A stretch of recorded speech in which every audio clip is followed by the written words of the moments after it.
Sa Cotabato City, sugatan ng isang construction worker matapos umano itong saksakin ng kanyang kainuman sa Barangay Rosary Heights 10.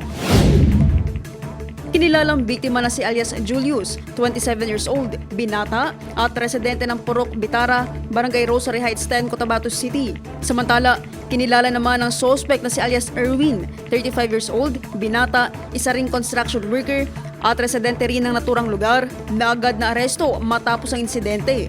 Batay sa investigasyon ng Police Station 2 ng Cotabato City Police Office, alauna ng hapon nang makatanggap ng tawag mula sa concerned citizen hinggil sa naganap na pananaksak sa lugar. Agad namang rumisponde ang mga operatiba. Pagdating sa crime scene, ay naisugod na sa Cotabato Regional and Medical Center ang biktima para sa agarang lunas. Lumalabas sa paunang investigasyon na nagiinuman ng biktima at suspect nang magkaroon umano ng argumento na nauwi sa pananaksak gamit ang improvised scissor. Nagtamo ng saksak sa kanang bahagi ng tiyan ng biktima. Samantala, ang sospek ay inaresto ng barangay official ng Barangay Rosary Heights 10 at kalaunan ay dinala sa himpilan ng pulisya para sa tamang dokumentasyon at kustodiya.